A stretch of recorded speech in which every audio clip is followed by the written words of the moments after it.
Kofe daraxtingizni boya to'kilib ketibdi sizni. Rangi ham g'alati bo'lib ketibdi. Boshqa gullaringlarni ham baylari g'alati bo'lib qopti. Bilasizlar, mana shu baklashka hammasiga aybdor. Videoni oxirigacha ham ko'ramiz va saqlanib tumasini bosib tanishlaringizga jo'natib qo'yinglar. Bahor keldi, gullar uyg'onyapti. Kelinglar bularga podkormka beringlar, yordam beringlar. Chunki bu maza qilishsin. Sizlar bilan hozir moshni anti-stress stimulyator kokteyl tayyorlaymiz. Ham stressini snimat qiladi, ham badanini qizdirib, ildizlarini, baylarini, har bitta tochkasini uyg'otib oladigan va bayini yam-yashil qilib yaltillatadigan hosila bilan kokteyl tayyorlaymiz. Yaxshilab qaranglar. Men 5 litrli suvga qilaman. Sizlar 1 litr sunaqasini agar kerak bo'lsa o'zingizlar olib olasizlar. Bu uchun bizga yantarniy kislota 1 litrga 1 gram. Men 5 litrga 5 gram so'g'imman.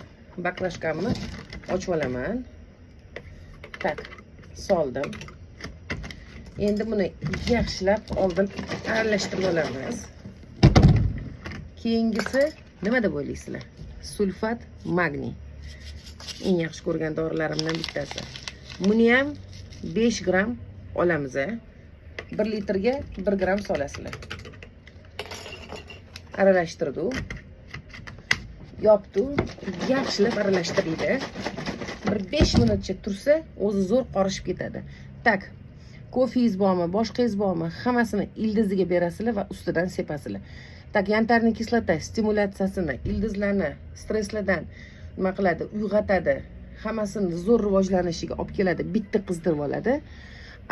Sulfat magniy bo'lsa, baylarini yam-yashil qilib o'sishiga, yaltillashiga, yam-yashil bo'lib yaltillashiga yordam beradi. Bu uchun biz nima qilamiz? 15 kun, 20 kunda qilib turinglar. Ertaga kunlar isib ketadigan bo'lsa, yantarniy kislotani o'zimiz ishlatib olmaymiz. Bu uchun mana ochamiz, leykamga quyamiz. Qarab turinglar. Quygandan keyin buni hozir ildizlarga quyamiz. Mana kofe daraxtimiz, ko'rib turganinglardek. Nima qilamiz? Mana bismillahirrohmanirrohim deb sekin quyamiz, ko'rib turibsizlar. Va shimishini kutamiz. Sharillatib quyib yormanglar. Sharillatib quyganda mana bu chetiga otilib chiqib ketib, faqat garshon chetidan yer anaqaga tushib ketib qoladi, ildizga bormaydi.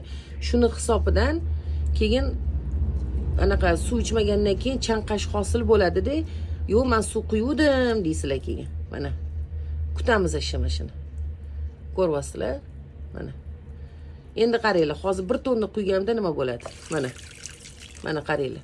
Ketdi, mana sharillab, mana bu chetidan tushib ketyapti. Mazza qiladi.